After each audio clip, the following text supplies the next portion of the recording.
जय हिंद साथियों, welcome back to the channel. तो दोस्तों, आज की जो हमारी वीडियो है ये बिहार स्पेशल जो हमारा रिवीजन सीरीज चल रहा था, ये इसका चौथा वीडियो है। अगर आपने इससे पहले वो सारी वीडियोस नहीं देखी है तो आपको समझ में नहीं आएगा, और इससे पूरी जो सीरीज़ को है, पूरी प्लेलिस्ट को सिर्फ रिवीजन के पर्पज़ से बनाया गया है। तो चलिए हम आज का जो है वीडियो स्टार्ट करते हैं। और आज का जो हमारा टॉपिक है वो बिहार की नदियाँ एवं जल संसाधन के बारे में है। तो उसके बारे में हम पूरी बातचीत करेंगे, आगे बातचीत करेंगे। तो चलिए स्टार्ट करते हैं। तो अफवाह तंत्र एक दृष्टि में देख लेते हैं। तो बिहार जो है लगभग पूर्णतः गंगा नदी बेसिन में स्थित है। दोस्तों, अगर आपको गंगा बेसिन या नदी बेसिन का अर्थ नहीं पता है, बहुत सारे बच्चों को यही नहीं पता होता है कि नदी बेसिन क्या है, बेसिन क्या बोला जाता है, बेसिन मतलब क्या हुआ, नदी बेसिन कहने का क्या मतलब हुआ। तो आप इस पर एक बार अच्छे से सर्च कर लीजिएगा। और ये एक बहुत बड़ी थ्योरी है, ये आपको पता होनी चाहिए, क्योंकि आप ऑफिसर जैसे एग्ज़ाम्स की तैयारी कर रहे हैं तो आपको ये पता होना चाहिए। चलिए तो मैं स्टार्ट करते हैं। बिहार लगभग पूर्णतः गंगा नदी बेसिन में स्थित है। गंगा मध्य से पूर्व दिशा में बहती हुई राज्य को उत्तर बिहार एवं दक्षिण बिहार में विभाजित करती है। दोस्तों, इस लाइन का मतलब सिर्फ इतना ही है कि जो गंगा नदी है ना, वो बिल्कुल बिहार के मध्य से जाती है और बिहार को जो दो बराबर भागों में विभाजित करती है, और ऊपर वाले भाग को उत्तर बिहार बोलते हैं और नीचे दक्षिण बिहार। ओके, चलिए हम आगे बढ़ते हैं। तो उत्तर बिहार की जो नदियाँ होती है वो नेपाल हिमालय से निकलती है। दोस्तों, कुछ कुछ कोर शब्दों को ना थोड़ा ध्यान में रखते हुए चलिएगा, इससे आपको एग्जाम में बहुत हेल्प होगा। उत्तर बिहार की जो नदियाँ है वो नेपाल हिमालय से निकलती है, जैसे कि घाघरा, गंडक, बूढ़ी गंडक, बागमती, कोसी, महानंदा, और दक्षिण दिशा में बहकर गंगा से मिलती है। हिमपोषित और बारहमासी एवं बाढ़ प्रवण नदियाँ भी। और चलिए, दक्षिण बिहार की नदियाँ छोटा नागपुर, पठार, विंध्य से निकलती है। दोस्तों, ये ध्यान देने वाली बात है कि दक्षिण बिहार की जितनी भी नदियाँ हैं वो छोटा नागपुर, पठार, विंध्य से निकलती है, जैसे सोन, पुनपुन, फल्गु, कर्मनासा, और उत्तर दिशा में बहकर गंगा से मिलती है। वर्षा पोषित यानी वर्षा पोषित और मौसमी होती है। उत्तर बिहार का लगभग 76% भाग जो है बाढ़ प्रवण है।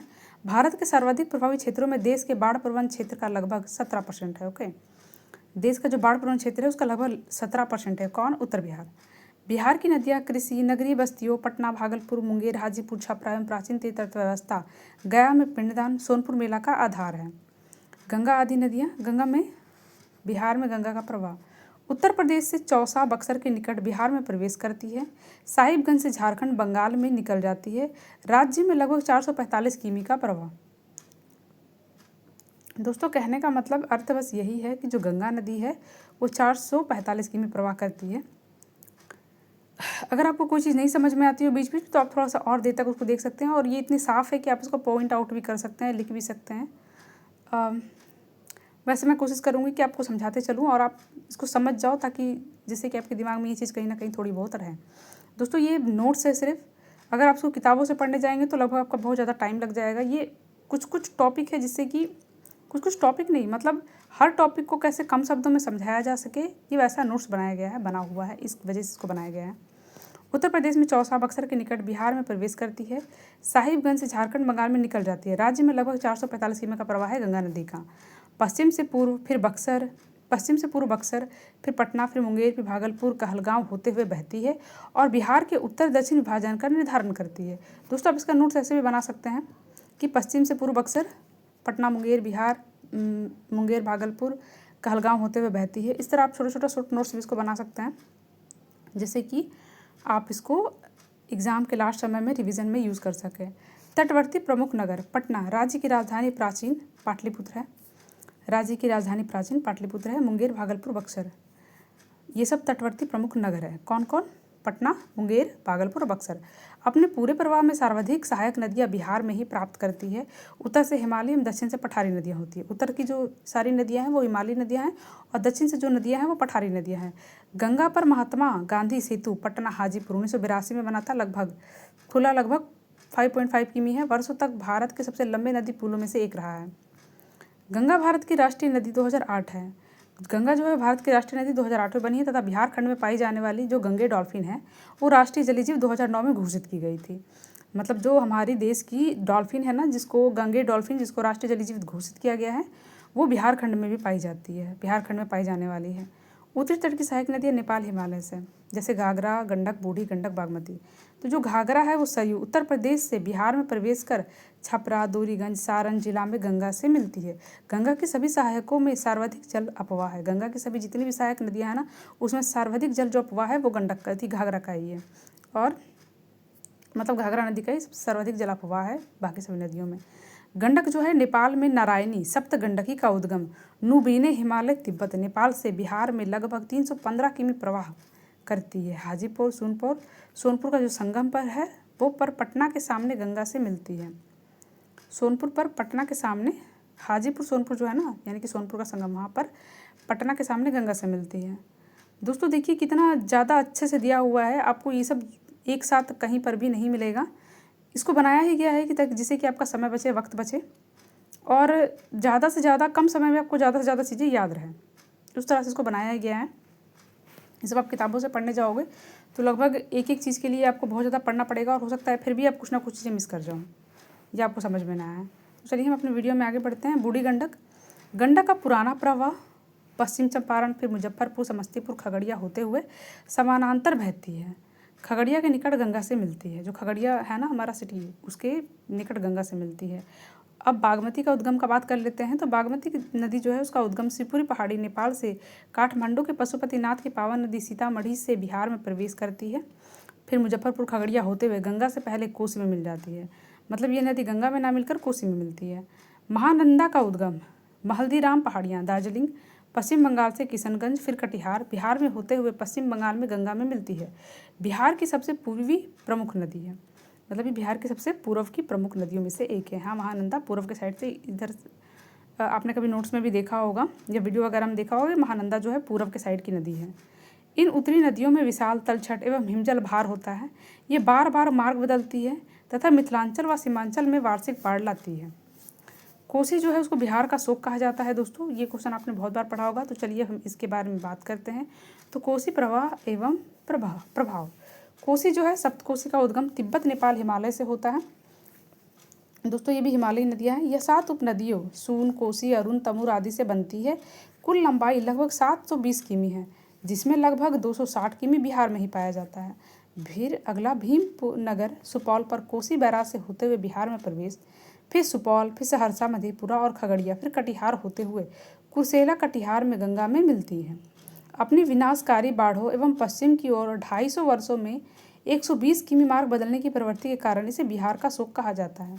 कोसी परियोजना की बात करें तो ये 1954 से चल रहा है। भारत नेपाल संयुक्त उपक्रम, इसमें भीमनगर, कोसी बैराज, तटबंध, सिंचाई हेतु पूर्वी एवं पश्चिमी कोसी नहरें सम्मिलित हैं। दोस्तों अगर आपको समझ में नहीं आया तो मैं दोबारा पढ़ देती हूँ। कोसी परियोजना जो है 1954 में स्टार्ट हुआ था। भारत नेपाल संयुक्त उपक्रम, इसमें भीमनगर, कोसी बैराज, तटबंध, सिंचाई हेतु पूर्वी एवं पश्चिम कोसी नहरें सम्मिलित है। अगस्त 2008 की कोसी बाढ़ कुसहा, नेपाल में तटबंध टूटने पर। दोस्तों यहाँ कारण दिया हुआ है, आपको पता ही होगा कि कोसी में 2008 में एक बहुत बड़ा बाढ़ आया था। तटबंध में टूटने पर बिहार में 30 लाख प्लस लोगों को विस्थापित किया गया और राष्ट्रीय आपदा इसको घोषित किया गया था, जो 2008 में बाढ़ आई थी। कोसी पर कोसी महासेतु, निर्मली, भटियाही, रेलसा सड़क पुल 2020 में 86 वर्षों बाद पुनः खुला। पूरे 86 वर्षों के बाद इसको पुनः खोला गया। 1934 की बाढ़ से टूटी मिथिला की प्रत्यक्ष कनेक्टिविटी बहाल हुई। दक्षिणी तट की सहायक नदियों की बात करें जो पठार से है, तो इसमें आता है सोन, पुनपुन, फल्गु और कर्मनासा। सोन गंगा की सबसे बड़ी दक्षिणी सहायक नदी है। तो दोस्तों जितनी भी दक्षिणी नदियाँ हैं उसमें से सोन जो है वो गंगा की सबसे बड़ी दक्षिणी सहायक नदी है। उद्गम इसका जो होता है वो अमरकंटक, मध्य प्रदेश के निकट नर्मदा के पास से रोहतास जिले में बिहार में प्रवेश, पटना के निकट मनेर गंगा में मिलती है। पुनपुन का जो उद्गम हुआ है वो पलामू, पठार, झारखंड से पहले औरंगाबाद, फिर गया, फिर पटना होते हुए बहती है। पटना के पूर्व फतुहा में गंगा से मिलती है। इसमें छठ पूजा एवं पितृ तर्पण हेतु पवित्र माना जाता है। बात कर लेते हैं फल्गु नदी का। तो फल्गु का निर्माण गया में लीलांजन एवं मोहना के संगम से गया नगर के बीच से बहती है, जहाँ विष्णुपद मंदिर पर पूर्वजों के लिए पिंडदान होता है। एक अद्भुत नदी जो अपनी रेतीली तलहटी के लिए नीचे प्रवाहित होती है। फल्गु का निर्माण गया में लीलांजन एवं मोहना के संगम से गया नगर के बीच से बहती है, जहाँ विष्णुपद मंदिर पर पूर्वजों के लिए पिंडदान होता है। एक अद्भुत नदी जो अपनी रेतीली तलहटी के नीचे प्रवाहित होती है। अब बात करें कर्मनासा की। तो कर्मनासा बिहार फिर उत्तर प्रदेश सीमा कैमूर, बक्सर पर बहती है और चौसा के निकट गंगा से मिलती है। परंपरागत रूप से अशुभ नदी मानी जाती है। अधवारा समूह की छोटी नदियाँ लखनदेई, मरहा आदि उत्तर बिहार के सीतामढ़ी, मधुबनी क्षेत्र को सींचती है और बागमती तंत्र में मिल जाती है। जो पठारी नदियाँ कम जल किंतु मानसून में अधिक तलछट ले जाती हैं और शुष्क मौसम में अनेक धाराओं वाली रेतीली नलियों में सिमट जाती है। दोस्तों ये बहुत इम्पॉर्टेंट पॉइंट है, इसका बहुत सारा यूज़ है एग्ज़ाम में। तो जो पठारी नदियाँ होती है ना वो कम जल लेती है, लेकिन किंतु मानसून में अधिक तलछट में तो आपको पता होगा जो जमाव होता है ले जाती है, और शुष्क मौसम में अनेक धाराओं वाली रेतीली नदियों में सिमट जाती है। तो आई होप कि आपको वीडियो बहुत अच्छे से समझ में आ रहा हो। और हाँ दोस्तों, अगर आपको कोई परेशानी आ रही हो, दिक्कत का सामना करना पड़ रहा हो, तो प्लीज़ आप कमेंट बॉक्स में ज़रूर बोलिएगा। और दोस्तों मेरे कमेंट बॉक्स में आपको 2 व्हाट्सएप का लिंक मिलेगा, व्हाट्सएप पे चैनल का लिंक मिलेगा, तो आप उसको भी ज़रूर से ज़रूर फॉलो कर लीजिएगा। उसमें आपको बहुत ज़रूरी अपडेट भी दिया जाता है। तो हम आगे बढ़ते हैं। प्रमुख नदियाँ, त्वरित संदर्भ, उद्गम, लंबाई एवं समग्र स्थल। तो दोस्तों ये एक पाई चार्ट है, अच्छे से इसको बनाया गया है। ओरिजिन कहाँ से हुआ है, उसकी लेंथ कितनी है, और कौन कौन जो है उसको जॉइंट करता है, यानी कि उसकी सहायक नदियाँ कौन कौन सी हैं, और की डिस्ट्रिक्ट यानी कहाँ कहाँ से वो गुजरा हुआ है। ठीक है, 5 पॉइंट में ये बटा हुआ है। दोस्तों ऐसे तो ये बहुत ज़्यादा डेप्थ हो जाता है, लेकिन क्वेश्चन पूछ लिया जाता है कभी ना कभी इस तरह स्टेटमेंट वाइज, तो वहाँ पर ये बहुत काम का आता है। और आपको ये सब चीज़ एक पेज पर इतनी जल्दी तो नहीं मिलेगा। बहुत सारे होते हैं रिवीजन क्लासेस, लेकिन आपको ऐसी रिवीजन क्लास कहीं नहीं मिलेगी। तो यदि अगर आप इसको पॉइंट आउट करके लिख सकते हैं, नोट करके लिख सकते हैं, तो बहुत अच्छा रहेगा, क्योंकि इसमें बहुत कम पेज में आपको बहुत ज़्यादा ही कंटेंट दिया गया है। और ऐसा तो ये बहुत डेप्थ की चीज़ें हैं, लेकिन फिर भी क्वेश्चन तो कभी ना कभी पूछ ही लिया जाता है, और आप जितना ज़्यादा बना सको उतना बेटर है। तो चलिए, तो जो हम पहले गंगा नदी की बात करते हैं, तो जो गंगा नदी का ओरिजिन है वो गंगोत्री उत्तराखंड से होता है। और बात करें कि बिहार में कितना किलोमीटर है, तो 445 किमी राज्य खंड में ये है। सिर्फ ये गंगा नदी का नहीं है, ये सिर्फ और सिर्फ बिहार में कितना है उसकी बात हो रही है। ठीक है, आप इसको ध्यान में रखिएगा। और इसका की डिस्ट्रिक्ट है, ये कहाँ कहाँ से जो गंगा है जो गुजरती है, गंगा नदी किस किस डिस्ट्रिक्ट से होते हुए जाती है, तो बक्सर, पटना, मुंगेर, भागलपुर से होते हुए जाती है। फिर बात करें रिवर घाघरा नदी इसको सरयू बोला जाता है। तो उसका जो ओरिजिन है वो माप चाचुंगो हिमनद तिब्बत से होता है, और ये बिहार में 80 किलोमीटर रन करती है। और इसको कौन कौन जॉइंट करता है, तो छपरा, दोरीगंज जॉइंट्स गंगाइट। और ये कौन कौन डिस्ट्रिक्ट से पार होता है, तो सारण और सिवान से पार होता है। बात करें गंडक नारायणी की, तो इसका जो ओरिजिन है वो नोबिने हिमालय से है, तिब्बत नेपाल से है, और ये जो बिहार में 315 किमी है। दोस्तों ये सिर्फ नदी बिहार में कितना किलोमीटर है उसकी बात की जा रही है, तो मैं बार बार आपको याद दिला रही हूँ ताकि कोई चूक ना हो। तो बिहार में जो है गंडक नारायणी नदी जो है वो 315 किलोमीटर रन करती है, और ये हाजीपुर सोनपुर में ये जॉइंट होती है गंगा से। और बात करें कौन कौन से डिस्ट्रिक्ट से पार होती है, तो पश्चिम चंपारण, गोपालगंज एंड सारण। बूढ़ी गंडक की बात करें तो इसका जो ओरिजिन है वो सोमेश्वर पहाड़ियाँ बिहार नेपाल सीमा पर से होता है, और ये बिहार में 320 किमी रन करती है। ये कहाँ पर ज्वाइंट करती है गंगा को, तो खगड़िया में करती है। और किस किस डिस्ट्रिक्ट से पार होती है, तो मुजफ्फरपुर और समस्तीपुर से। बात कर ले बागमती नदी का, तो इसका ओरिजिन शिवपुरी पहाड़ियाँ नेपाल है, और ये 360 किलोमीटर बिहार में रन करती है। और ये गंगा को कहाँ पर टच करती है, ज्वाइंट करती है, बदला घाट के निकट कोसी में। और कौन कौन डिस्ट्रिक्ट से पार होती है, तो सीतामढ़ी, मुजफ्फरपुर, खगड़िया से पार होती है। कोसी और सप्त कोसी की बात करें तो इसका ओरिजिन जो है वो तिब्बत, नेपाल, हिमालय से होता है, यानी ये हिमालयी नदियाँ हैं। और ये 260 किमी बिहार में रन करती हैं। ये गंगा को कहाँ ज्वाइंट करती है, तो कुर्सेला, कटिहार में ये ज्वाइंट करती है। और ये सुपौल, सहरसा, मधेपुरा और खगड़िया डिस्ट्रिक्ट से गुजरते हुए जाती है। बात करें महानंदी नदी की, तो ये महल्दीराम पहाड़ियाँ पश्चिम बंगाल से इसका ओरिजिन होता है, और ये 190 किमी जो है रन करती है बिहार में। और ये जो गंगा को कहाँ पे ज्वाइंट करती है, तो पश्चिम बंगाल में गंगा में। और किस किस डिस्ट्रिक्ट से पार होती है, तो किशनगंज, कटिहार और पूर्णिया से। बात करें सोन नदी की, तो इसका जो ओरिजिन है वो अमरकंटक मध्य प्रदेश से है, और ये 202 किलोमीटर लगभग 202 किमी जो है रन करती है बिहार में। और ये मनेर, पटना के निकट गंगा को ज्वाइन करती है। ये रोहतास, कैमूर और भोजपुर जिला से पार होती है, डिस्ट्रिक्ट से पार होती है।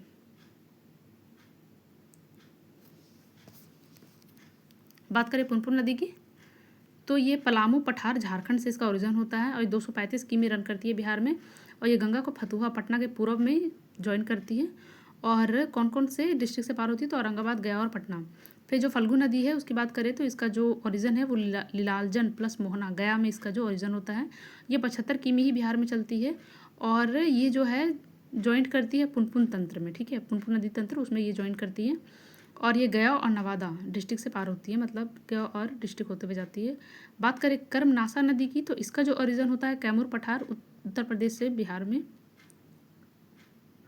से होता है, और 192 किमी जो है इसका मतलब बिहार में ये रन करती है। और ये कहाँ पर ज्वाइंट करती है गंगा को, तो चौसा बक्सर में और कैमूर बक्सर, इन दोनों डिस्ट्रिक्ट से ये पार होती है। अब बात करें बांध बैराज एवं नहर तंत्र की, दोस्तों ये काफ़ी इंपॉर्टेंट है और इसमें बहुत गिना चुना ही दिया गया है। तो सिंचाई अवसंरचना की बात करें तो सोन नहर तंत्र डेहरी ऑन सोन में 1873 में चालू भारत की सबसे पुरानी बारहमासी सिंचाई परियोजना में से एक है। पूर्व सोन नहर एवं पश्चिम सोन नहर रोहतास, औरंगाबाद, भोजपुर को सिंचती है। इंद्रपुरी बैराज सोनपुर डेहरी से ठीक ऊपर सोन नहर आपूर्ति को आधुनिकीकृत करता है। भारत का दूसरा सबसे लंबा बैराज है, लगभग 1.4 किमी। वाल्मीकि नगर पश्चिम चंपारण में गंडक बैराज, नेपाल, भारत नेपाल संयुक्त गंडक परियोजना 1959। तिरहुत मुख्य नहर पूर्वी एवं सारण मुख्य नहर पश्चिमी तथा डॉन नहर को जल देती है। भीमनगर सुपौल में कोसी बैराज भारत नेपाल कोसी परियोजना 1994। मिथिलांचल सिंचाई हेतु पूर्वी कोसी मुख्य नहर एवं पश्चिम कोसी नहर। गंडक पर त्रिवेणी नहर परियोजना पश्चिम चंपारण बिहार की सबसे पुरानी नहर प्रणाली है, 1909। बेतिया बगहा क्षेत्र की सिंचाई करती है। अन्य प्रमुख कार्य चंदन जलाशय बांका, बदुआ जलाशय बांका, नागी एवं नकटी बांध जमुई, फुलवारिया, नवादा एवं करमनासा सहायक पर दुर्गावती जलाशय। अब बात करें अंतर्देशीय जल संधियाँ की, तो भारत नेपाल में जो सहयोग से जुड़ा हुआ है, तो कोसी समझौता 1954 में हुआ था, संशोधन भी हुआ इसमें 1966 में।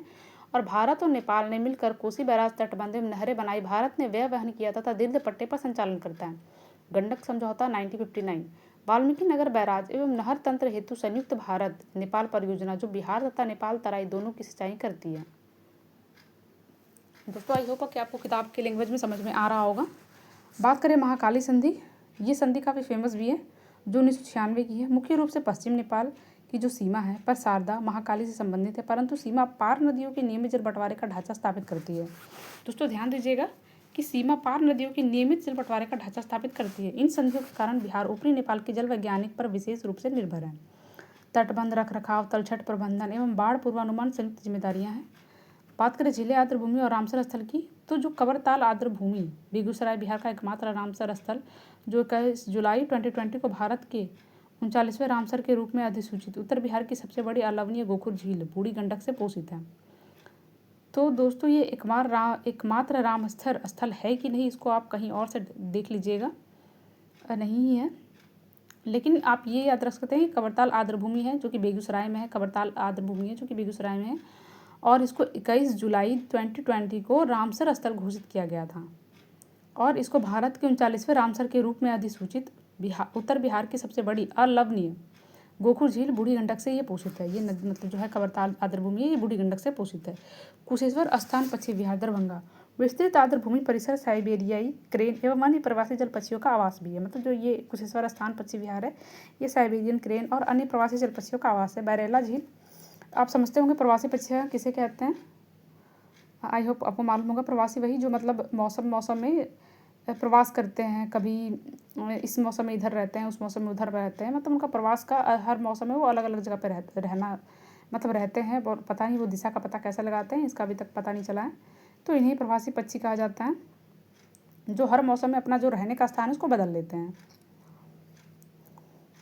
बैरेला झील की बात करें तो सलीम अली पक्षी विहार वैशाली में है। बूढ़ी गंडक की बाढ़ मैदान पर कटोरी नुमा आर्द्र भूमि प्रवासी बत्तखों एवं सारस के लिए प्रसिद्ध है। दोस्तों प्रवासी मतलब आपको पता ही है जो मौसम में हर मौसम में मतलब अपना स्थान को बदलते हैं और लौट कर फिर वही वापस आते हैं एक ही जगह पर, मतलब कि वो आते हैं, उन्हीं प्रवासी कहा जाता है, प्रवासी चिड़िया कहा जाता है, प्रवासी पक्षी कहा जाता है। तो बत्तखों एवं सारस के लिए भी प्रसिद्ध है। सरायमान झील की बात करें तो ये वैशाली में है। प्राचीन गोखुर झील ऐतिहासिक है, वची गणराज्य के नगर से संबंध है। नागी एवं नकटी जलाशय की बात करें तो दोस्तों आपको जैसा पता होगा नागी नकटी बहुत फेमस है और ये जमुई में है, तो ये भी आप याद रखिएगा। सामुदायिक रिजर्व एवं पक्षी विहार घोषित है। पट्टी सीन्स हंसों के लिए शीतकालीन स्थल है। उदयपुर की बात करें, उदयपुर ताल, अनुआ, गोगाबिल, सरसई, बीला एवं ताल छपरा मिथिलांचल बाढ़ मैदान की अन्य उल्लेखनीय गोखुर झीलें एवं चौर हैं। बाढ़ बिहार की वार्षिक वास्तविकता। बाढ़ का भूगोल का बात करें तो उत्तर बिहार की लगभग 76% जनसंख्या बार बार आने वाली बाढ़ के जोखिम में रहती है। बिहार भारत के बाढ़ प्रभावित क्षेत्र का लगभग 17% योगदान करता है। दोस्तों मोटा मोटी बात यही है कि जो उत्तर बिहार है ना 76% जनसंख्या बार बार बाढ़ के जोखिम में रहती है, और जो बिहार का है जो भारत का बाढ़ प्रभावित क्षेत्र है ना उसका 17% बिहारी मतलब उसमें योगदान देती है। उसका 17% जो चीज़ें हैं उसको बिहारी कवर करती है। और सर्वाधिक बाढ़ प्रवण नदी पटियाँ जो है कोसी, सुपौल, सहरसा, मधेपुरा, खगड़िया, बागमती, बूढ़ी गंडक, सीतामढ़ी, मुजफ्फरपुर, समस्तीपुर, गंडक, पश्चिम चंपारण, गोपालगंज एवं महानंदा, किशनगंज, कटिहार है। मतलब ये सर्वाधिक बाढ़ प्रवण नदियाँ पटियाँ हैं। इसमें इतने सारे लोग का तो लगभग आधे से ज़्यादा नदियों का नाम आ गया इसमें। तो कारणों में शामिल है उच्च तलछट, भार, कम ढाल वाले मैदान, तटबंध, विफलताएं, अकस्मात हिमालय में विस्फोट एवं नेपाल हिमालय सहायकों से शीर्ष प्रवाह का तुल्यांकन ही पढ़ सकते हैं। उपशमन हेतु बाढ़ प्रबंधन सुधार सहायता केंद्र FMISC तटबंध कार्यक्रम CWC के माध्यम से पूर्व चेतावनी एवं नदी जोड़ो प्रस्ताव कोसी मेची। दोस्तों ऐसा नहीं है कि हम लोग को इसमें एकदम एक एक वर्ड बिल्कुल अच्छे से याद रखना है, लेकिन मोटा मोटी भी आप दिमाग में लेके चलते हैं तो भी आपका आधा से ज़्यादा काम तो हो जाएगा, है कि नहीं। हाल की प्रमुख घटनाएं जो बात करें तो दोस्तों 2008 में कोसी बाढ़ हुआ था, 2017 में उत्तर बिहार बाढ़ हुआ था, 2019 में पटना नगर में बाढ़ आया था, पुनपुन एवं गंगा प्रत्यावर्ती प्रवाह 2020 में गंडक बाढ़ हुआ। आपदा प्रबंधन की बात करें, आपदा प्रबंधन अधिनियम 2005 के अंतर्गत बिहार राज्य आपदा प्रबंधन प्राधिकरण BSDA में राज्य स्तरीय बाढ़ प्रतिक्रिया का समन्वय करता है। धार्मिक एवं सांस्कृतिक महत्व, पवित्र नदी एवं घाट, पटना के घाट गांधी कालीघाट, पटना सिटी गंगा पर कार्तिक में छठ पूजा का सामूहिक आयोजन सूर्य एवं छठी मैया को समर्पित बिहार का सबसे प्रिय त्यौहार है। सोनपुर संगम हाजीपुर, गंगा प्लस गंडक का संगम, कार्तिक पूर्णिमा पर सोनपुर हरियर क्षेत्र मेला एशिया का सबसे बड़ा पशु मेला माना जाता है। विष्णुपद मंदिर गया की बात करें तो फल्गु नदी के तट पर स्थित है। पितृपक्ष में पूर्वजों हेतु पिंडदान श्राद्ध का भारत का सबसे पवित्र स्थल इसको माना जाता है। विक्रमशिला एवं चंपा भागलपुर की बात करें, विक्रमशिला एवं चंपा जो भागलपुर में है, गंगा के दक्षिण तट पर ऐतिहासिक बौद्ध एवं अंगकालीन स्थल सक्रिय डॉल्फिन आवास है। दोस्तों ये ध्यान देने ये लायक बात है कि सक्रिय डॉल्फिन आवास भी है। बक्सर घाट, ऋषि विश्वामित्र राम लक्ष्मण की ताड़का प्रसंग तथा गंगा की बाढ़ प्रवण पर 1764 के बक्सर युद्ध से संबंध रखता है। बक्सर घाट मिथिला के चौर एवं तालाब विशिष्ट मछली आधारित पाक कला एवं लोक संस्कृति का पोषण करते हैं, जो मधुबनी चित्रकला की नदी मछली अभिप्रायों में अमर है। दोस्तों ये थोड़ा याद करने के लिए है। नमामि गंगे एवं डॉल्फिन सुरक्षा, तो नमामि गंगे जो मिशन 2014 का है, राष्ट्रीय स्वच्छ गंगा मिशन NMCG के अंतर्गत बिहार के सबसे बड़े सीवरेज उन्नयन को वित्त पोषण देता है। पटना, बेउर, सैदपुर, पहाड़ी, करम, लीचक, मुंगेर, भागलपुर, बक्सर, छपरा एवं हाजीपुर में है। STPS प्रोजेक्ट डॉल्फिन 2020 में हुआ था। विक्रमशिला गांगे डॉल्फिन अभयारण्य भागलपुर 1991 में घोषित हुआ था, पर केंद्रित भारत का गांगे डॉल्फिन को समर्पित एकमात्र संरक्षित क्षेत्र है। विक्रम गंगे डॉल्फिन अभयारण्य भागलपुर 1991 पर केंद्रित है, जो भारत का गंगे डॉल्फिन को समर्पित एकमात्र संरक्षित क्षेत्र है। बिहार सरकार 5 अक्टूबर को गंगे डॉल्फिन दिवस के रूप में मनाती है, क्योंकि इसी दिन 2009 में जो है डॉल्फिन को भारत का राष्ट्रीय जलीय जीव घोषित किया गया था। गंगा प्रहरी NMCG के अंतर्गत समुदाय स्वयंसेवक जो बिहार के गंगा तटों पर प्रदूषण निगरानी, डॉल्फिन अवलोकन एवं घाट संरक्षण करते हैं। जल जीवन हरियाली मिशन 2019 बिहार सरकार की प्रमुख योजना जो पारंपरिक तालाब, आहर, पाइन सिंचाई, पुनर्भरण कूप एवं नदियों के किनारे वनीकरण को पुनर्जीवित करती है। हाल का जोर नदी जोड़ो परियोजनाओं कोसी मेची लिंक, बूढ़ी गंडक, नून बाया गंगा लिंक पर उत्तर एवं दक्षिण बिहार के बाढ़ सूखा विरोधाभास को कम करने हेतु। चलिए दोस्तों, तो आज का इसी के साथ हमारा वीडियो पूरा होता है। मिलते हैं फिर से अगली की सीरीज़ में, अगली वीडियो सीरीज़ में। तो दोस्तों ये चौथा वीडियो था, चौथा वीडियो समाप्त होता है। मिलते हैं फिर से बिहार स्पेशल रिवीजन 5 वीडियो में।